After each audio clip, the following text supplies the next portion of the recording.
Ideally, Rahil, you start a fucking war, brother. Just know that. I am coming so hard for you. Any challenge I get, you just know that you started a war. You open Pandora's box. I lost 2 cats today. Honestly, crazy. What do you mean? So, I gotta rewind the story a little bit. January, I got a cat off Kijiji. I go to the person's house to get it, and it's like an hour drive from me. And it's like a nice neighborhood, but the lady is not letting us inside. It's like on her porch, and it's freezing out. It's like a 2-minute interaction, and she's like, hey, the cat might be pregnant. And I was like, oh, you should have told me that before I got here. So I go buy a used cat. Now I have 5 cats. bro said used cat. I am selling 4 cats if anybody's interested. Hit me up. But yeah, 2 of them disappeared on me today, and my sister and family came over, and her niece and nephew. It was like, want to help me find the cats? So now you only have half the problem. Yeah. Well, no, we ended up finding them. They were like behind the dryer, but it was one of those like, where'd you guys go? Why? For sale, used cat. Has No, like, no, I got has new like cats for 2.6 kilometer mileage on it. No, my cat was used. I'm keeping her. The new cats, they're for sale. That's crazy. Yeah, That's fresh like going on a Tinder date and then she's telling you she's pregnant right off the bat. And not even visibly pregnant. Like she just got pregnant yesterday. Wow. She's in tune. You know what I mean? That's crazy. Yeah, it's crazy. What a way to start your Victoria Day. Yeah, Bro. seriously. I was actually panicking for like an hour. I was like, man, am I gonna have to tell them like I can't come today? I've lost cats. I mean, based on your record, Terry, maybe you shouldn't have shown up. Welcome to the most recent episode of Sofa Kings, guys. Victoria Day, a holiday today that I think, as we sit here at Binghamton's, should be claimed by one of the sports as like to have something happen on this type of holiday, especially like because I guess this isn't a holiday in the United States, but in Canada it is. Like the NHL should do something on a day like today, like the draft lottery, for example, or like something where you know people are going to be at home and there's going to be appointment television. Yeah. And somebody take advantage of it because it just seems like a waste. Yeah, I totally agree. Like the NBA has Christmas Day. The NHL kind of has New Year's Day with like the Winter Classic and stuff like that. But like the NFL and American Thanksgiving is the perfect example. Like I used to work at a company and like we were all like sports bettors, like the owners like loved betting sports and stuff. And it was like for lunch, we're going to Boston Pizza. We're all betting on games and we're watching the games because there's games at like 12, 3, 6. Like it's literally just the perfect freaking day. And I mean, like it sucks. We have to work as Canadians on American Thanksgiving. But His like, boss also owned the Boston Pizza. No, my boss did not own the Boston Pizza. We're going to BP. But no, I kind of agree with you, Babs. Like, I don't know. Like, there's just like, it's just a missed opportunity, I think. Like, there should just be something. Like, the NHL, like, you got mid-playoffs going on. I mean, we had a lot of stuff happen over the weekend that we're going to get into. But, like, I don't know, Charlie. I think, like, someone should take over. It's just right there for the taking. Yeah, it's the same as, like, Canada Thanksgiving, like Canadian Thanksgiving. There's NHL right now is not, like, taking that over. Like, that's a great opportunity. It's kind of the beginning of the NHL season. It's, like, the end of, like, MLB season going into the playoffs as well in October. So it's just, you know, I know I was shitting on the NHL marketing team in, like, the last, like, 1 or 2 episodes, but, like, this is just another missed opportunity. Even if you look at New Year's, they ruined it this year. New Year's should be the Winter Classic game that you're like excited to see, and instead you're getting 17 games, and it's just slotted in the middle as a regular game. It's like, and most of the tweets on social media on New Year's Day are, "There's a Winter Classic game today." Like I didn't see any. Like I didn't know that much about it, and like that's a staple day. Like, they do too many now, and like they have to compete with college football on that day too, which I understand that makes it more difficult because there's just bowl games and everything like that. But yeah, I feel like the MLS or at least somebody in Canada, the Blue Jays, like somebody could come in and like really claim today as a thing and like make it into a big event because like all of Toronto today, I mean, obviously an upset group of people, but they would be willing to stack. And if there was say like a concert before or after, like there was something to do down at the Rogers Center or even with BMO Field and TFC, because TFC, got to give them their respect. They've actually built up a legitimate base. Right. So it's just sitting right there. Just take advantage. It absolutely is. And I feel bad because, like, I'm like, I'd rather go to a Jays game or a TFC game today than sit, like, all these somber people. Well, not Terry, but, like, the other guys that are, like, feel like it's, like, I just came back after a funeral. Yeah, we should definitely, like, Toronto should be migrating a horde of disappointed Leafs fans into anything else that they've got right now just to get their minds off of what the fuck just happened here. $1 Jays tickets, get everybody in there. Just have a good time. Everybody Yeah. does the wave. The Jays lose. It's a good time. You can bring your own food into Jays games, which is something that a lot of people don't know about. But you can just bring your own stuff, and so the ticket, like if you buy one of those $10 tickets, like you can go in there. I can't sit up in the 500 because I'm afraid of heights, but you can really like have like a pretty well priced, well valued day just to go into a Jays game. But the NHL draft lottery maybe should be on Victoria Day, and the NHL doesn't necessarily compete with it or like something. And they also need to make that into a bit of a better production. It was good this year, confusing, very confusing, but like it was better. But speaking of things that weren't better, but also still somehow confusing, is the Leafs' lack of everything. Heart. Yeah, was surprising that it went that south. Yeah, is it surprising though? That bad in a game 7, I wouldn't suspect it'd be like. I would expect heartbreak, not utter disappointment. I think like as an outside non-Leafs fan, I think like going into last night, like I was watching it because I'm like, hockey fan, I'm interested, and I was like, the Leafs have been through so many traumatic game 7s that there's no like they got not even just show up. There's got to be like it's not going to be a blowout, and then I'm like, oh my god, it's a blowout, and like again, like even just those first 5 minutes, I'm just sitting there, and I think I tweeted out, I'm like, they're either gonna just get caved in and just blow the game. But like part of me was like, you've been through it so many times. Like I've seen teams like Toronto's been on the receiving end of that in the playoffs sometimes. Like the series against Montreal, like that one overtime where in game 6, you guys had like 16 shots and you didn't score, and then we scored the next goal. Yeah. It just seemed like it was gonna be different, and like a lot of Leafs fans were hoping for it. But I mean, I guess I don't even call it same old, same old. Like it was worse. Yeah, it was painful to watch. Like they weren't skating up ice. They were going side to side, just being lateral players, not moving their fucking feet. And you just couldn't believe what you were seeing again. Right? You saw it in game 5. You've seen it kind of a little bit in prior years. Like as Babs was saying, it wasn't as like, it was heartbreaking before or choking a lead or anything like that. This was just fucking embarrassing. Like, there's no other word that you can say other than total embarrassment. Yeah, I kind of agree with that. You feel the same, Charlie?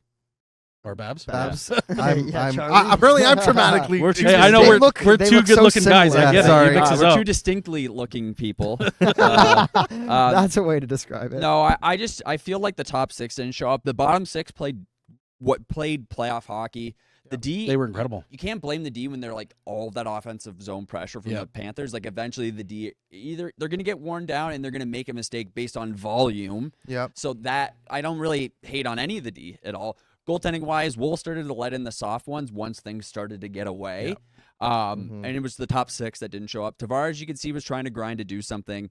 Marner didn't look great at all. Matthews was still trying to skate hard, but I can guarantee you there's going to be some injury that resulted in his performance not being as good. Nyes was still skating. That left wing situation you have on the second line with Holmberg, it doesn't work. He's not. But Holmberg, I thought Holmberg had a great game. Like he was pushing the puck, he was forechecking hard, he was back checking. I thought he was actually one of the best skaters on the ice last night. He's just not a difference maker because he's not. Yeah. But you could see that he was doing everything possible to his talent level to try to make a difference. He had effort. Yeah. The effort wasn't there. The heart wasn't there. The solution, and we brought it up before, is they probably have to sign 2 top 6 players and let Marner walk. You can't afford the 13 or 13.5 or 14, whatever he ends up wanting. But you can afford. There's about 6 guys in the mix that Toronto can actually go and get for the price they have to just pay for Marner. Right. Now you can evaluate the 2 you want out of that 6 and actually maybe build a team that under pressure is a bit more balanced and not relying on 2 players on each line to do all of the work necessarily. Yeah. Do you stick with the Shanna plan? Oh, she's gone. Shanahan should have been fired this morning at 9 a.m. Yeah. And if it's not today, it's fucking tomorrow or next week. But it's absolutely like Shanahan's just no longer part of MLS. Sacrificial lamb in that sense because it doesn't overly change how much is going on within the organization as much as it is like a figurehead and for the players. And if you get rid of Marner and you let some of these RFAs like Robertson, who's probably going to have to let him walk and take the draft pick compensation. Holmberg, they'll probably let him walk and take the draft pick compensation. You have to re-sign Lorenz. He had a lot of heart, but you have to probably give him at least $1 million or 1.2. Maybe if they can get him at $1 million and save a little bit of money there. But you defense wise, you're fine. You have 7 good D. Goalie-wise, you have to re-sign Hildaby, but again, you bury his money in the AHL, and I don't necessarily see a team claiming him yet. Either way, if it has to be a one-way, it'll probably be a two-way deal maybe. We'll see how that contract ends up going. Steves, you got to re-sign Steves. You have to have him because you're going to have Cowan too. And next year, Cowan can be your up-down guy who has the games like Robertson used to. So I don't think they're fucked. I just think you don't sign Marner and you put two different guys into the top six, one to play with. Actually, you shouldn't even say that. I'm not going to say that somebody should be playing with Matthews and Nyes. I think the top six you reevaluate once those two other players come in, and they have to be probably hard-nosed guys like a Bennett or a Marchand. So I'll throw two things out here because I've been pretty disappointed with Rielly's play. And so like last night, just two completely out of body, out of position fucking plays by Rielly that cost 2 goals for the Leafs. I would arguably say that Simon Benoit right now is a better defenseman than Rielly. Oh yeah. And like there is right now, I wouldn't even say that there's a hard cap ceiling for Benoit, whereas Rielly is just a consistent regression in his talent and his consistency and the confidence that you have in his play. And right now he does not have, I don't believe he has, I think he might have a limited no trade.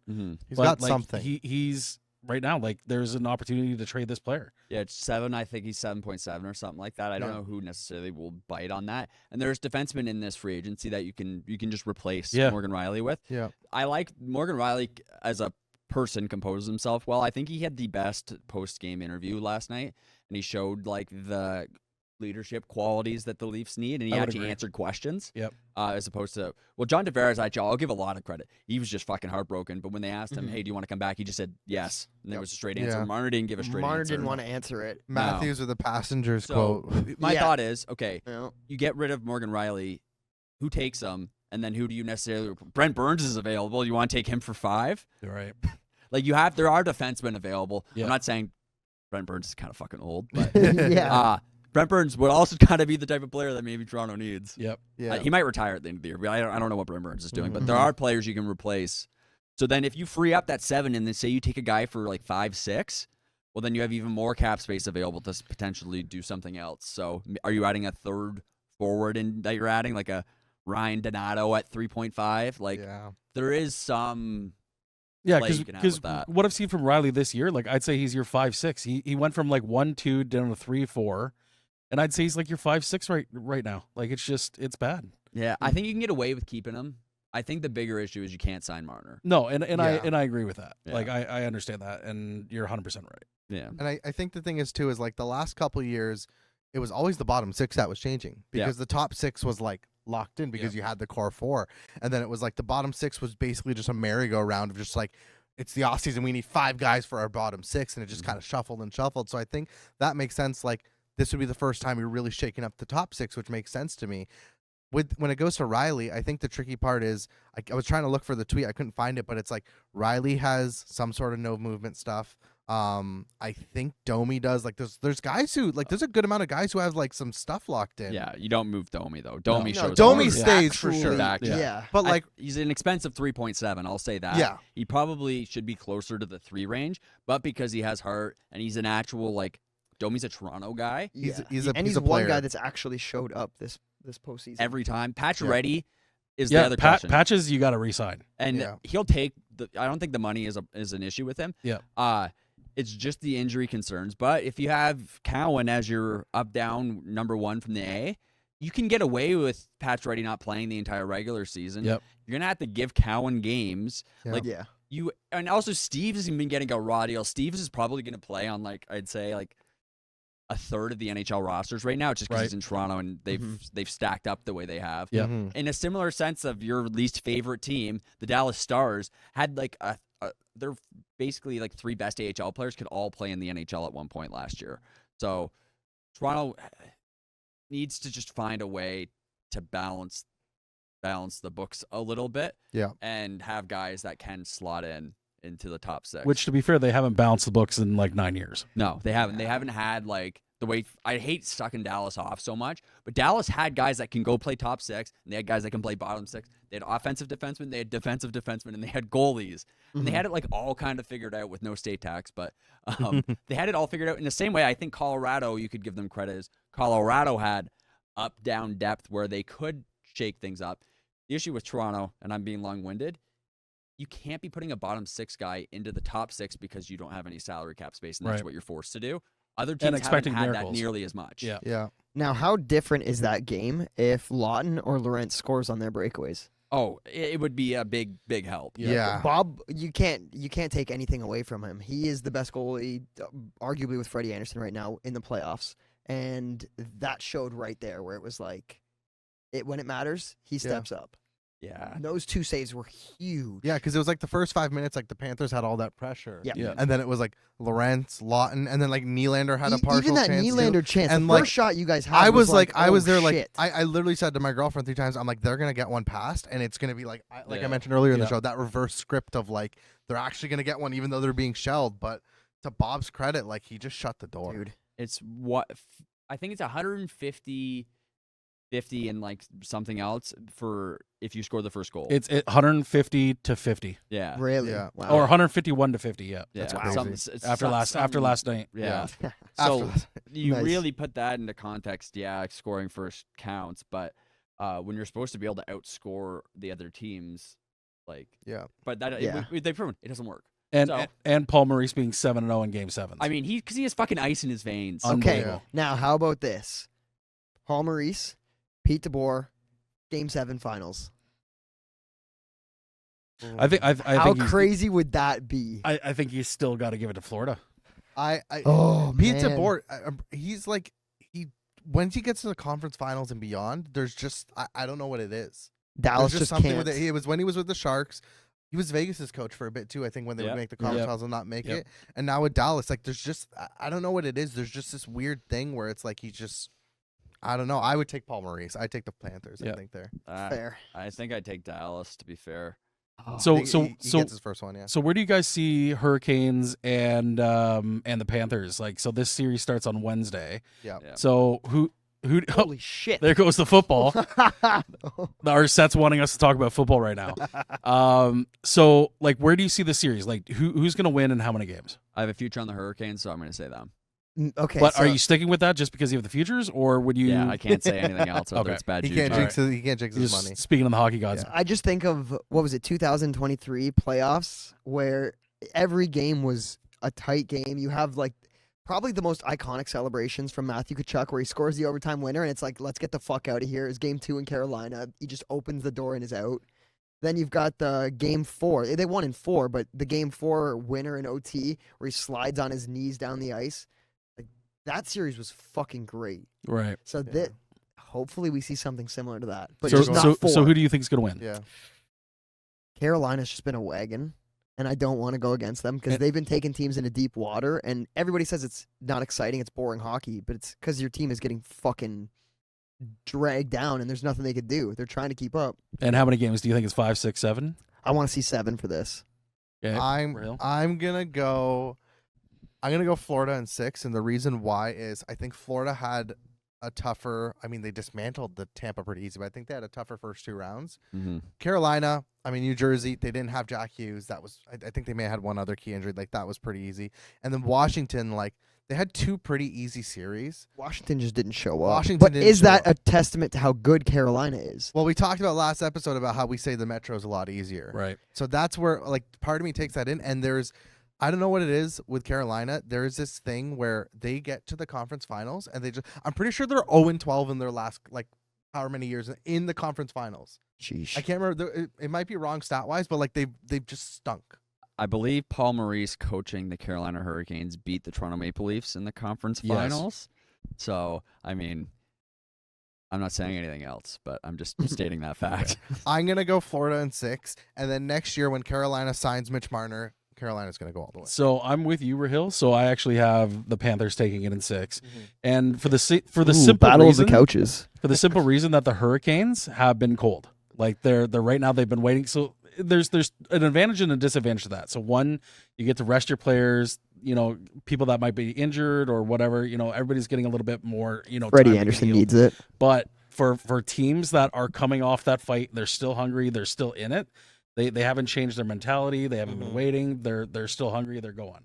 So that's why I'm taking the Panthers to take that in 6. Yeah, like Terry said, battle of the couches. Apparently, this is Mhm. interesting. Yeah, we For the get a other graphic series, made. Yeah, so that's what I was going to say next. Yeah, the Canadian team, I would like for them to win, but I am a Dallas hockey operations fanboy, so I think Dallas maybe it's the year. You look at the lines, they're up and down. It's working well this year. They're finally starting to get healthy again when they're getting their good pieces back. The decor looks good. I would maybe think that Dallas edges them out this year, but I hope How many not. games? It's going to be a 7-game series for sure. Terry? We're separating the couch now on this one because I'm going Connor McDaddy and Draisaitl. How you can bet against those guys is it doesn't matter who's in net for them. Stu Skinner, Calvin Pickard, could be anybody. I'll go in net. They'll get it done. And how many games? 6. I'm kind of in Babs's boat where it's like you want the Canadian team to win as a Yep. Canadian, you're rooting for them and stuff.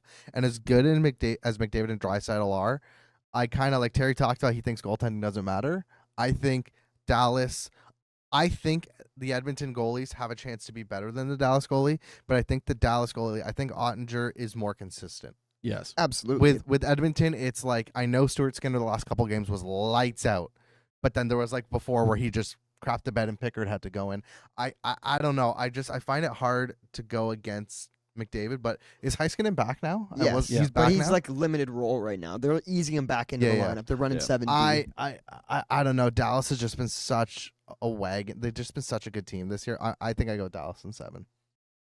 So yeah, like my biggest concern is Dallas and their defense. It's just way better than the Edmonton Oilers, but I'm going to take Edmonton at 7. And so like that's why, I brought this in. So if you guys can all see here, this was the first jersey that I ever got as a kid. So I think I was 2 years old. Obviously, it was like 5 sizes too big. And Charlie is now going to try it on for us. If Terry can maybe lift up and turn it around here, it's actually a Gretzky jersey. Oh, that's sick. So I got that when I was 2 years old. That was my first ever hockey jersey. And so I think I was just, so that was end of 84, early 85. Wow. And so I had to bring that in because it's the only Canadian team here left. And that's the team I'm going to be cheering for now. But yeah, I thought it was kind of cool bringing in that old school jersey as a relic. Yeah. I'll start wearing my McDavid jersy for us. Don't worry. Is it that size too, or a little bigger? Pretty close. Yeah, that looked like a crop top. I don't want to see that. Betting wise this weekend, like I know like it's stuff starting to cool down. We're getting to the summertime where like there's less stuff to focus on. But betting on when you get betting on these NHL games, it's the excitement just increases even more. Yeah. Yeah. Mhm. If you were a betting man though, who wins flat out if we're gonna try and call it early with 4 left? I think this is McDavid's year. Something about it.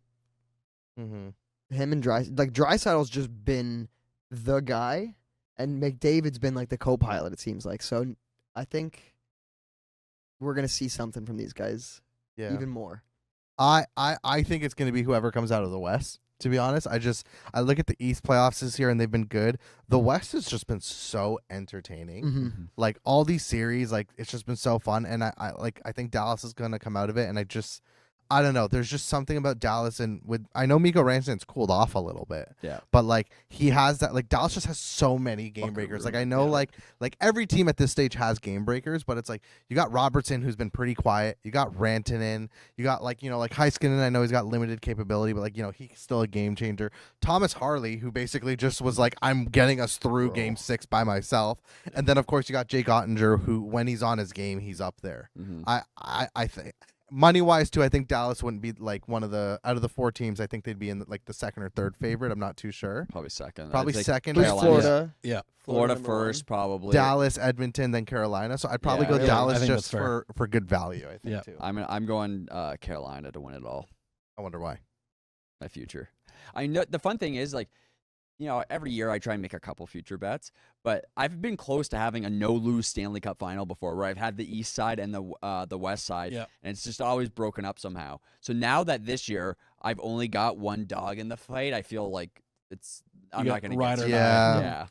Yeah. Yeah, and I kind of agree with Rahil. I think whoever comes out of the West, I think that's the winner. Damn, I thought we were gonna get everybody taking an individual team. We could have done like a challenge. He can't just pick Florida. Florida just kicked his team's ass. That'd be like That would be hilarious. But like, yeah, if he I comes if, in with a Brad Marchand jersey. yeah, that's right. If I had to pick a team, I'd be taking Edmonton. That's fair. And I mean, Edmonton's the one Canadian team. I think all of us would be pretty content with I'll Edmonton lose winning. my money and not be like the biggest asshole about it after, Yeah. and like not be like moping around. I'll be like, oh, good, like a good Canadian Exactly. player won that. Like I'm happy. Yeah. Go Germany. Okay, so I'm happy for like the McDavid accolade in his career because someone that good, I think, should win a cup. It's just good for their career. But it being like a Canadian team, that doesn't matter to me. You look at these teams, like 50% of them are Canadian. Yeah. It's like there was like after Florida beat Toronto 2-0, it's like go USA. Both your goal scorers were Canadian. Like, yeah, I think that goes more to like you see it on like like the American fans chirp and the Canadians. The cup's not north of the border. I just want to have that 1 year where it's like, okay, it's finally north of the border. Have that, like, they can't say it anymore. But I wanted to ask you guys, like, I've seen a lot on social media about like rooting for a Canadian team just because you're Canadian. I don't agree with that all the time. I think if it's like for me as a Montreal fan, if it's Edmonton, like Calgary, basically if it's anybody but Toronto or Ottawa, I'd root for it. I wanted to ask you guys, I'm sure you're gonna have the same answer as me. Like, would you root for a rival Canadian team if it meant they'd bring the cup back? Because there's some people who do. Without a question. I don't know. I find it interesting. Like, people are like, oh, like, what if the Leafs go to the final? You could cheer for them. No, I'm a Montreal fan. I don't want the Leafs to win. Like, respectfully, no. I would, but I wouldn't want it to be Ottawa or Montreal. That's fair. So if it was one of those two, like, you'd just be like, no. Yeah, I would want any West team, sure. Yeah. But I would not want the East. That's fair. If it was Ottawa or Montreal in the final for me, I'd want the Canadian team to. You would? Yeah, that's at the end of the day, you have to enjoy the playoffs, and unless you're like betting like crazy on it, then that's why you're paying attention. Like you have to take a side, and I'd rather take the side of supporting my country's team. That's the fair. economic development that winning a cup does still kind of bring there is value in that, right? So I'd be happy if Ottawa won the Stanley Cup. Get our GDP up. As long as like Toronto was, if they didn't beat Toronto out, you know, Yeah. that's a different situation where if like conference final or something like that, you're in a really tight matchup. Then yeah, maybe you're a little sour, but still, I think you gotta just hope. Yeah. I don't know if there is a team Toronto could face in the finals that I would cheer for Toronto. I'm trying to think about it, and I don't think there's a team I'd be like, oh, if it's even Dallas, I'd be like, well, go Rantanen. You know? Yeah, I mean, like, I don't know. Like, I used to, like, really, like, be on the Leafs hate train. Yeah. And, like, especially as a kid in high school and university and stuff. Now that, like, I don't know, like, maybe it's because I'm more of I don't know, I'm wiser now in my 20s. I don't know. I'm not If you're rooting really. for the Leafs, I'm not really that wise, but, like, I don't want them to win, but I have more of a soft spot. Like, I'm more like part of me, like, when these playoffs, I've been like, I feel more bad than instead of making fun of you guys, like, I just feel bad. Did you guys see Kachuk this morning talking with Spitting Chicklets? Yes. And how so just to kind of like regurgitate what he'd said, and this is not verbatim, but he was like, I feel terrible for the Toronto Maple Leafs, and I feel bad for their fans, and they have to deal with the pressure. He's like, I understand it, I get it. I don't understand how like a player could go through that, and all that pressure and wanting to win, and you have to win, and he's just like you could see, and he wasn't just saying it to say it. Like he actually was emotional about it. He was like, I feel for these guys. They're so talented. If they weren't in this division, or they weren't in the East, or they weren't in Toronto, if they weren't in this market, they would be an unbelievable team. It would be an and that's unbelievable the truth. team. It is true. And I was like, you know what? This is something that I really respected him saying, and because he meant it, and you could tell it was coming from his heart, and he spoke honestly and earnestly about it. And it was pretty eye-opening to me seeing him talk like that today. So a few of the Panther players had that same sentiment. Like I watched the Brad Marchand one, and same with Paul Maurice. They all said the same thing, where it's like, it's a great team, but the fans, the media, everything there is just awful. And like the fans are so in your face, and like Brad Marchand was just relishing in winning, and like now his 5th Game 7 win against Toronto, Right. it's just like... your fans are awful, and getting to stick it to you is Yeah. awesome. Do you agree with that, Babs? Well, I mean, when you play for the most important hockey team in the entire world, there's going to be a lot of pressure. Yeah. And that's just what it is, and you have to sign up for that. But some of these guys are Toronto-based kids, so Mhm. they should already know what they're getting into. Yeah. Like, especially Mitch and the way that Mitch has to Yeah. deal with his pressure. And some of the other players Toronto has brought in, like they're guys from Ontario. Mhm. You have to understand that. And when you're having that opportunity to play for the most important hockey team in the world, there's negative consequences. And then there's all the positives as well. You could play for, I mean, maybe you're in Phoenix back in the day, mean, you and could no be in one gave a single fuck about what you were doing. Florida right now, dude. Yeah. Like you go to a game and they're giving you a $30 voucher for parking. You get a free hot dog. You could stay at Barkov's place. Like they don't have people showing up to the arena. So it's like Yeah, I feel like that's Nobody changed the cares. last couple years though with how well, good they've but been that's now. bandwagon stuff. So like those Yeah. aren't real fans. Yeah, Like, when exactly. You're Yeah, when you're a 100%. shitty team and you still have fans show up, that Yes. says a good amount about you. Like the same way Yeah. that you don't hear like Columbus being like they're on the brink of collapse because fans actually kind of still attend the games. Yeah. But you used to hear about that back in the day where they're like, oh, we can't wait for the snowbirds to get here in Florida, Tampa, same To thing. fill up seats and stuff. Yeah. So like also the fans are booing and none of the players are saying that they shouldn't be. They're like not happy that they're throwing jerseys on the ice during play. I don't like that. Throw them at a break or after the game, throw your stuff. someone But threw a beer at the bench. I mean, like they're frustrated. The problem you have is not necessarily the Leafs fans as a whole. It's the people that you have in the arena and the fact that like the 300 level is the only spot that like the Yeah. That's real where the serious fans fan- are. Yeah. and then yeah. you've got the lower levels Got where the it's just suits. whatever. They need to do what the Clippers do. There needs to be a fan section where they find a way to vet the people that are. You just got to get some psychopaths in there. Yeah. Yeah. It's weak, and you have to accept that though as someone that signs in Toronto. I was just gonna say, like, I totally get the whole, this market is the hardest market to play in, and there's a lot of pressure. I mean, like Montreal's very high pressure, but like, Yeah. like it's not as high pressure as Toronto. Like, I'll be the first to admit it. But like, you signed on the dotted line. Yep. You signed to be the highest paid player in the NHL, Austin. You signed for that, contract, Mitch. It's like, you should know. Like, it's not like you had no idea. Like, you knew. Yes. And it's like you see like what's going on with the New York Knicks. Like that city's gonna freaking like just explode. Like everyone's on the streets. Like I don't know how New Yeah. York's even functioning right now with how Dude. crazy it's going. That to me is like on an even bigger level than Toronto. Well, if you're Right in now. Toronto, though, and one thing everyone can do this, you can put keyword filters on social media. You can, when you talk to the media, Yeah. you can be light with them and they won't treat you like an asshole. Like, you can separate yourself. Yeah, you might get yelled at in public a little bit, but where these guys go, that's not happening. Like, where these guys live as well, Yeah. like, you can isolate yourself from a lot of it. It's some of the guys might be on social media a little bit too much. Mhm. But that pressure, this is something that can be managed, especially with some of the great sports psychologists they have out there as well. Yeah. Like it's not, you're not going to war. You're not a police officer. You're not working in the ER as a doctor. Like you're playing hockey. Yeah. So like I know people talk about the pressure and it, yes, but like they're still playing a game and you Yeah. can put yourself in a healthy position to be able to deal with the stuff that goes on. It's just, it's a choice to how you conduct yourself. Some of the guys do well. Like I said, Morgan Rielly looks like the most well-adjusted of the group. Yeah. Did they stay at a hotel during the series when they were at home? I think they did. Sometimes it do. It depends on how Sometimes many they days. do. Because there were clips of like Joseph Wall walking to the arena. Yeah. Yeah. Like you're able to walk to the arena and not have. I'm sure there's some security. There's people watching and making sure, but there's not 50 fans screaming at you. Like No, you're not able at to all. walk there. No, like some of those guys, especially if you put on a suit, you just blend in with the business Yes. people With walking the- streets, yeah. right? And most people Exactly. won't say anything if you see somebody in public. And you'll get the odd dick bag. But imagine playing in Boston and having this type of result going on. You'd be getting hit with slurs constantly in public. Like, Yeah. markets are hard, period. It's just there's more eyeballs on this one. I don't know. I'm not in that position, and I'm never going to be an elite hockey player. I'm never going to have my coaching career ever reach a point where Don't I'm give going to up be your dealing with dreams. what these guys deal with.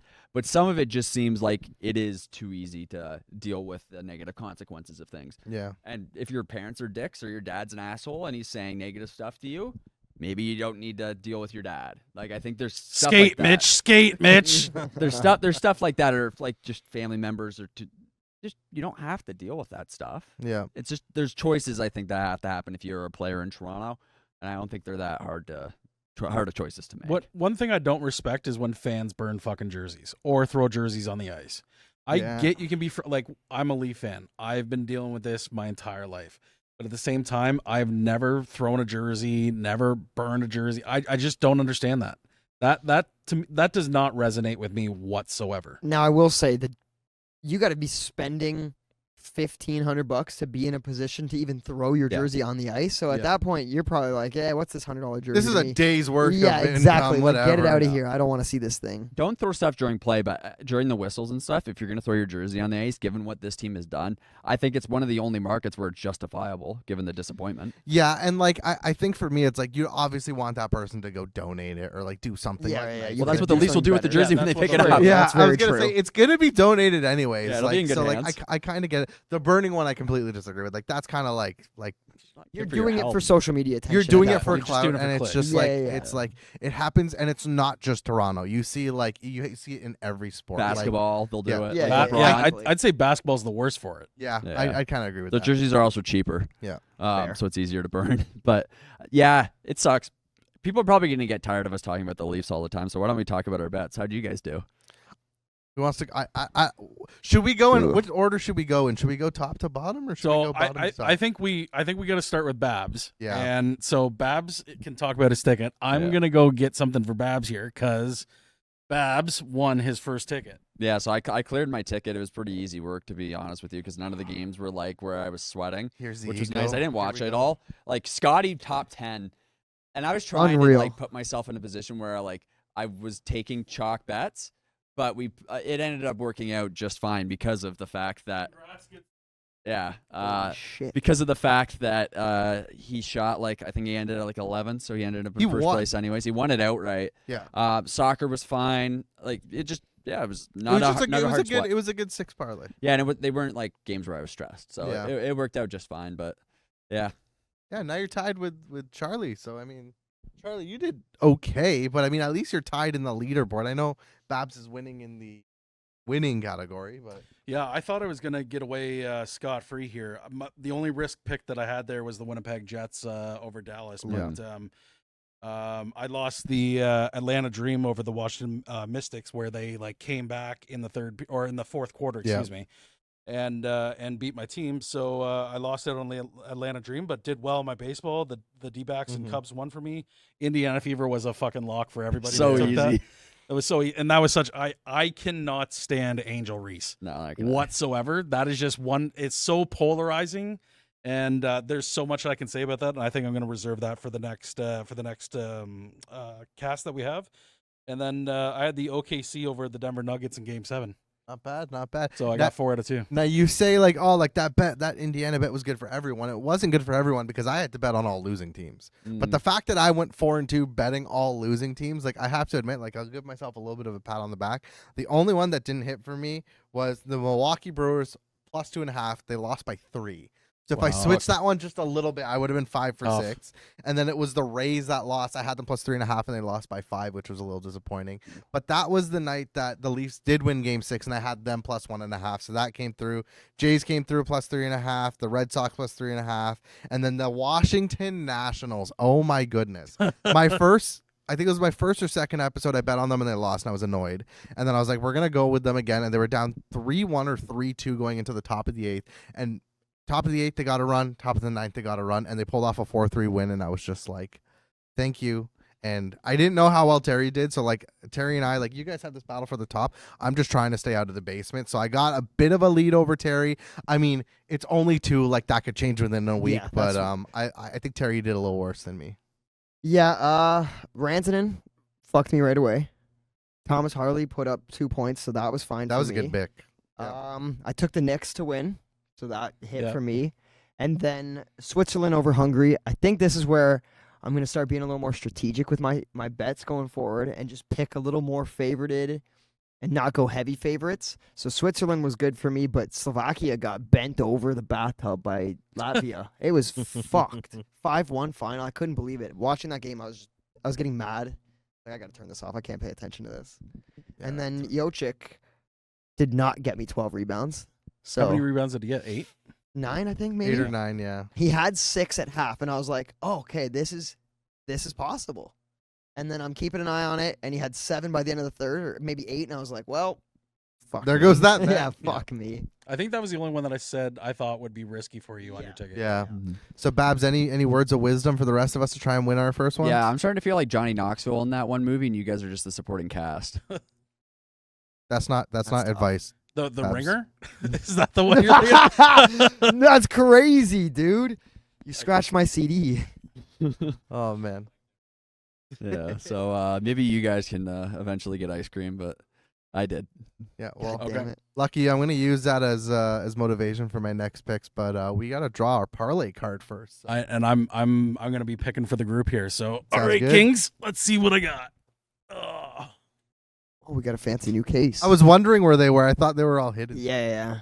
All right, guys. So we have a $20 wager on 4 player props. Ooh. Oh, that's spicy. So Okay. we got a good card here. So, yep, Ooh. $20 wager on 4 player Now, props. do you want to win some money on this, or do you want to just? Because now Babs just said like he just won. This I'd say this is kind of winnable if we go pretty easy here. Well, yeah, mean- player props in this sense, like depending on what your the next card you get could really fuck you though. Yeah, Yeah. Yeah, So we should that's not be very acting like this is true. easy. That's Like, true. you might Yeah, be yeah. getting absolutely fisted here. Yeah. So We're gonna come back after I we made hope. our picks, and I'm gonna be like, well, I ate my words. I'm fucked. yeah, let's see. Now, I also think it's important because like we don't know what challenge cards that we're all gonna get, and so like we don't know like is Babs gonna continue to go first? I know we've talked about is first place gonna go first all the time, so. I think that's probably what we're gonna do. I didn't know if we should all like try to pick a number every time. No, Whoever's someone else supposed to go go. first. I don't want it. So No, y- top to you- bottom. Hey, dude, you won, so you have to go You first. have to go first. Good luck, Babs. All right, when the lights get bright, the Leafs fold, but I won't. I'm gonna take my challenge card. So they've nice new box. Looks like it would contain mints. But let's see if I have a mint of a parlay today, like I did last week. Okay. You can only bet overs for my bets. So for props, I have to make 4 on this $20 bet. This is a good card for that because it just simply more options. So if we're going to look, I should probably take what I already have. I have a WNBA player prop. I can't pronounce her name, so like I'm not gonna say it on the show. Maybe somebody else will try, but it's just not gonna happen. I won't do her that disrespect. But I have a lady in the WNBA's PRAs tonight. So I'm going to take this PRA over 25.5 at minus 128. I believe I bet it at minus 114. So positive, see, like I'm getting good closing line value on my single. Not into my parlay though. Maybe I should go, because we've got Indiana Fever on Tuesday too. The chalk thing I did last time really worked well. So maybe I go back to chalk and see if maybe Caitlin Clark over 3+3 or over 3.5, over 2.5 threes, but this will read as 3+3s made. Will be a right play at minus 300. Honestly, that's probably it. That's a good building leg. The PRA one's obviously a little higher, so I have to try and find the chalk now. Over a half shot will definitely be it. I just don't know who I take out of this list. Taylor Hall, obviously, he's getting a lot of ice time. He's been actually looking pretty good. But Barkov, I know he's coming off less rest than this Carolina team, but maybe Carolina is a little rusty. So we'll do Barkov and someone who isn't rusty is going to be Thomas Harley, also minus 750. So we're going to get plus 203 on the parlay. And I think I just locked this in. So, yeah, I think that just makes the most sense. All right, sports fans, we're back in the eavesdrop room here. All right, so as we know, the Kings, or at least I picked today's parlay card. So it's a $20 wager on 4 player props. I do a fair bit of prop betting. However, I would say I'm probably not confident in those, so I usually take the money line. So let's take our challenge card here. Challenge card is you must only bet on the under in your bets. So this is going to completely screw me over, and I'm not feeling happy about this. I thought I had a pretty good week last week, and this is really, really terrifying right now. So Let's go. Okay, so we're back at the home screen here. Let's go into. Let's check out the WNBA first. So I'm thinking. Yeah, let's check out Indiana Fever and the Dream. And we'll check out obviously the player combos. And let's take a look at. Let's see here. Points and rebounds and assists. I don't want to do Caitlin Clark. She just came off that triple-double. There's no way I can bet on the under on this right now. Ryan Howard. Yeah, I'm liking this. So under 24.5 points, rebounds, and assists. Yeah, let's lock this in. So minus 122. Okay. And then let's check out another WNBA game here. Let's check out Las Vegas. Player combos again. I'm really feeling the WNBA. I know the season just started, and obviously there's going to be a little bit more of a learning curve. I was starting to follow it a lot last year. But, yeah, I'm really trying to, get my knowledge up in terms of this space. So let's check out maybe points and rebounds. Aja Wilson, no, she's a beast. Jackie Young. Let's go Tina Charles. My name is Charles. Let's go with Tina Charles. So under 27.5. I don't want to go with Marina Maybray. Jackie Young's great too. So let's lock in Tina. And let's stick with the basketball theme here. So let's go to the NBA. OKC. Player combos here. Let's take a look at points and rebounds and assists.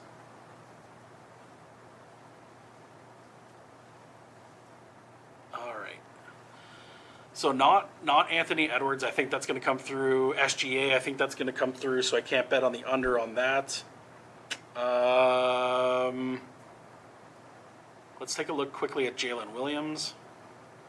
There's a lot of peaks and valleys there. So I think I'm going to go with Jalen Williams. I'm going to take Jalen Williams under 29.5, and that's points, rebounds, and assists.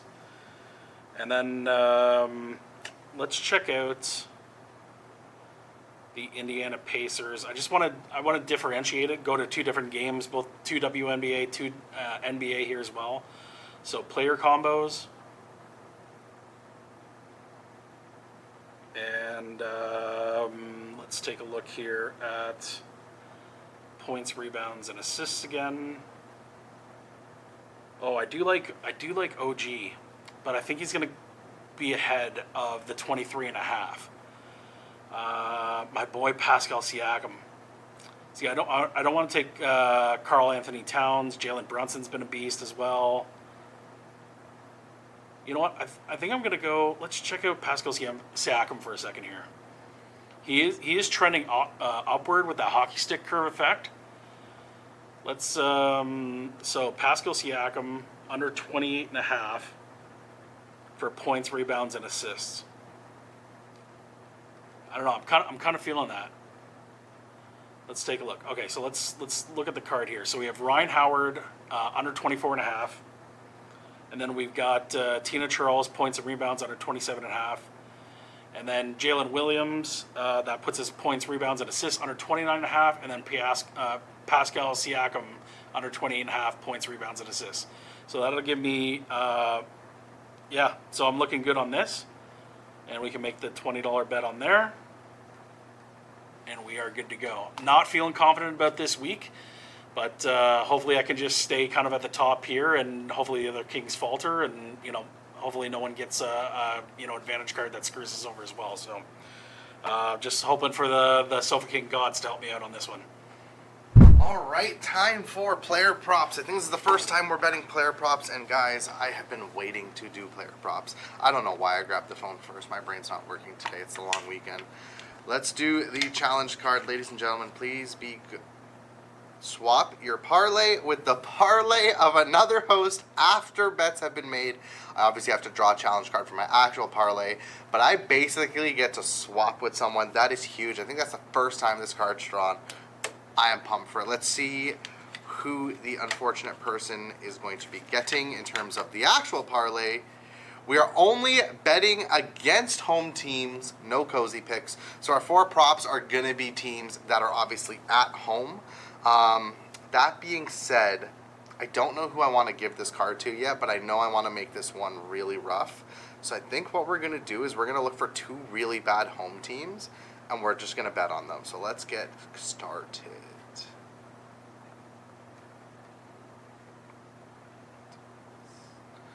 So the first one that comes straight to my mind is the Seattle Mariners are away, and the Chicago White Sox are home. That's obviously going to be a tough one there. So let's go there and see what we can lock in.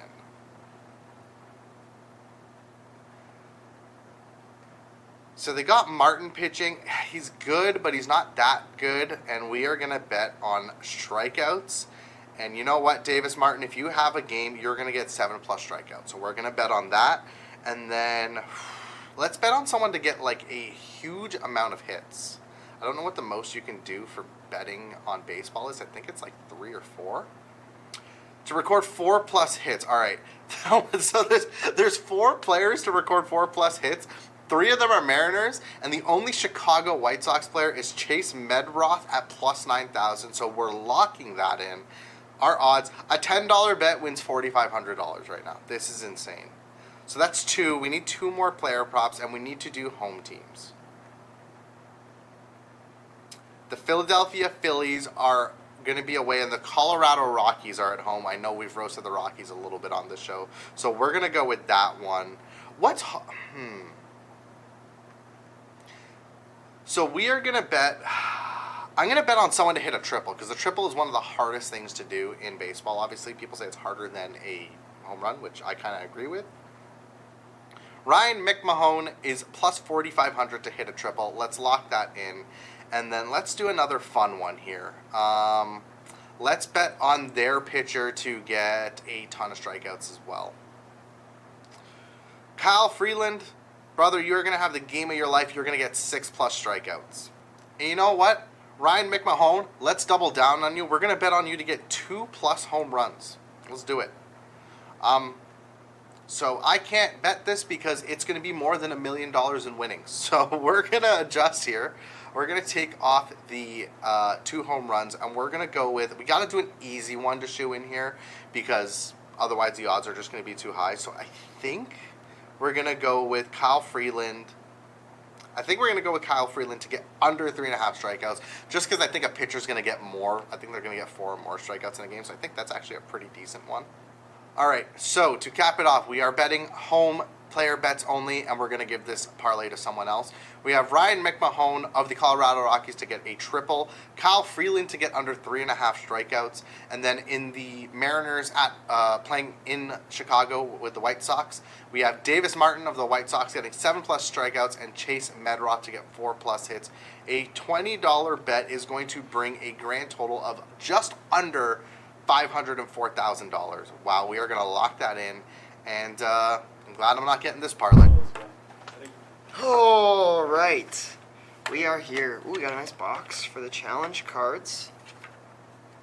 Let's hope for the best here. Oh, okay, that's not bad. Parlay payout must exceed $300. It's kind of easy, hopefully. All right, recently I've been getting fucked on these bets. So I started talking to a friend. He's a baseball scout for college. He started giving me some insight. Now, how much of that do I remember? Bryce Harper. I want him to record a hit. That's pretty easy. Bryce Harper.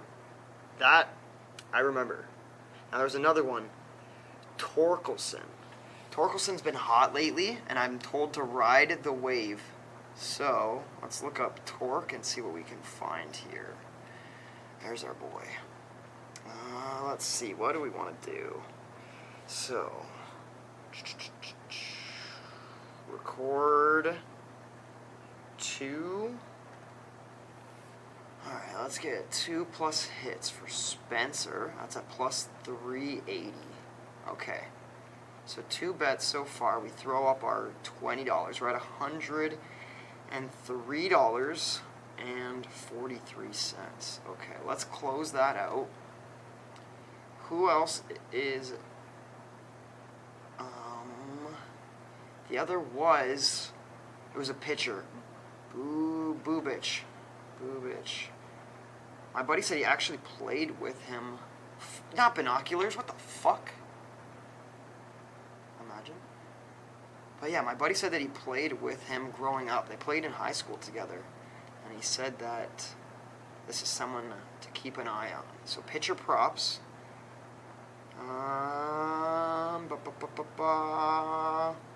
Let's go to alt strikeouts for him and take 6 plus strikeouts. I think that's good. Alright, 241. Okay, so I don't need that much more to hit the 300 limit now. Let's head over to the NBA. And there was a player I was looking at. Let's see here. I wanted...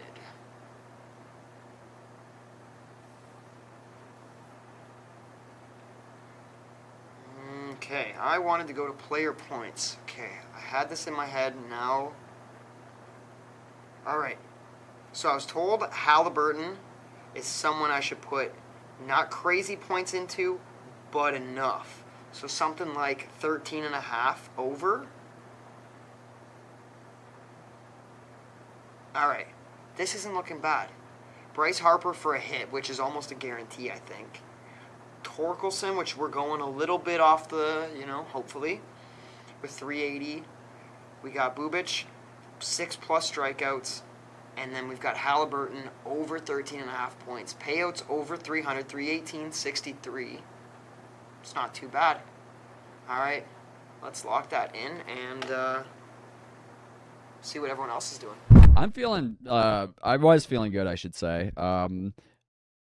There is a report I just got notification for like 2 minutes ago that Caitlin Clark might actually be hurt and might barely play, and I have her 3+3s, so my parlay might be absolutely just destroyed. So that may not play well for me. Well, why don't you tell us the rest of your parlay since we know one part's screwed already? Yeah, that's tough. Yeah, that's a bad break. I can't pronounce her name. She's in the WNBA, and I already bet this straight up, but I have a lady who plays on the Dallas Wings. Over 20.5 PRAs at -130 was my first leg. Yeah. Caitlin Clark, who apparently might just only get a few minutes. 3+3s at -300. So my ticket's probably cooked. I have Barkov -780 or -780, 1 plus shot on goal, so over half a shot on goal, and Thomas Harley 1 plus shot on goal, so over half a shot on goal. My card I picked was just betting over props, so. That's not bad, except for the Caitlin thing. That's yeah. Really so now crummy. my ticket's +10 or 201. Holy, I can't even speak. Wow. And what's the payout? On a $20 bet, I have it bet on my phone at $16.50, so I can't even tell you that properly. You've got it for me. Yeah, $16.50. You said. No, that's what I bet my personal wager on my phone. You've got yours over there with that. What were the odds? What was the final number? 2 something? +201. So you're winning like 40 something. Yeah, so 6205. Yeah. So the female's name, Arike Ogunbowale. I wasn't gonna try. That's a beautiful name. W pronunciation. I love it. Now my challenge card kind of fucked me a little bit. It typically does. My payout had to be over $300. Okay. So that was your challenge card. yes. Okay. So that was a little difficult. I had talked to some friends. My one buddy is a baseball scout. So I was picking his brain hard last night. And he was telling me Chris Bubich is someone he played with growing up. And he's like, take this guy for strikeouts. So I took him for 6 strikeouts. I've got Bryce Harper to record a hit. Spencer Torkelson, who's been hot lately. I've got him for 2 hits. And then I'm going over to the Pacers game, and I'm taking Tyrese Halliburton over 13.5 points. So my payout, $339. It's not bad. I mean, Well, you yeah. can ticket. It's a pretty good ticket. Exactly. That's what I was kind of looking at. So Yeah, I like that. I like that. What about you, Charlie? All right, so my challenge card was the opposite of Babs, so I had to pick the under, which is terrible. And I would say that's probably where I'm the weakest with bets, and I'm not comfortable or confident at all on that side. So I was definitely fumbling around in the eavesdrop a little bit in the room there. Mm-hmm. So my 4 picks, so I've got WNBA, I've got Ryan Howard under 24.5 points. And then sticking with the WNBA, I've got Tina Charles under 26.5 points and rebounds. Nice. So, no, I'm sorry, Ryan Howard was points, rebounds, and assists under 24.5. So they're playing the Indiana Fever. So I was thinking, all right, maybe the Fever is going to come out hot. But now that you're saying that, I almost took Caitlin Clark under. Ooh.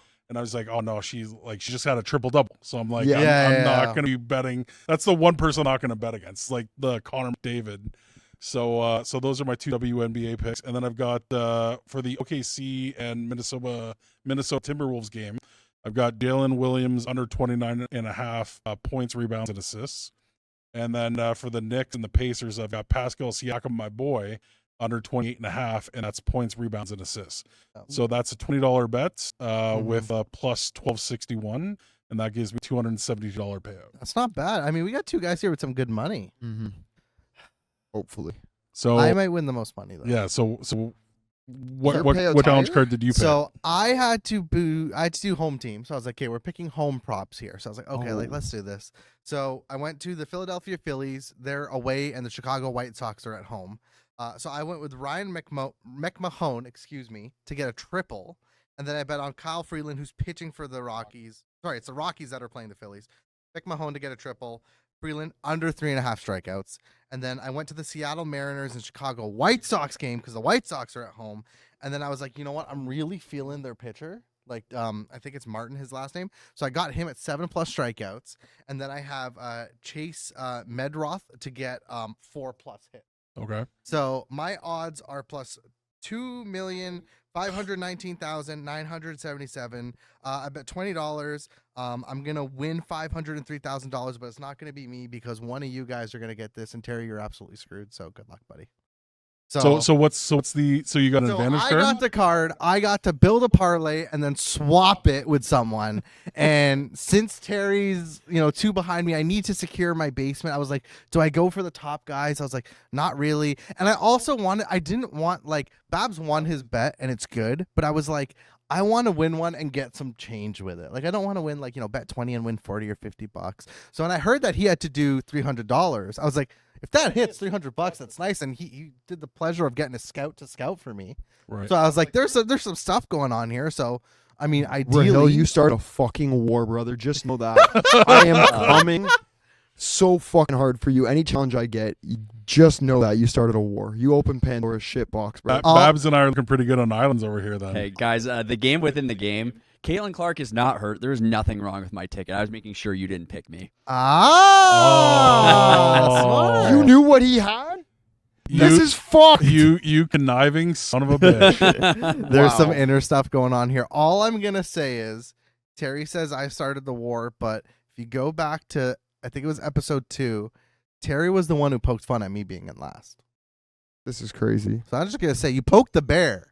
You're like the least. Yeah, you're I didn't swap cards with the fucking bear. You were the Leafs fan who was like, we want the Hurricanes But after game This 6. is crazy. Hear me out.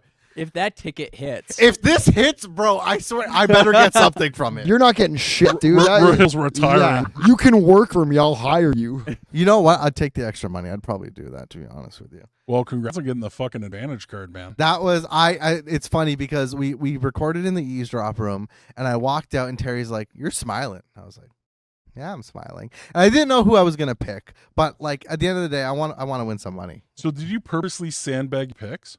Oh yeah, I threw. I knew this was going to someone, so I said, "I'm throwing." Oh. Why would I bet on someone That's to why get I thought 7+ he was gonna get a strikeouts and a triple. triple? I thought the Wow. triple. I was like, "That's one idiot." Like, yeah, good luck with that one, you fucking clown.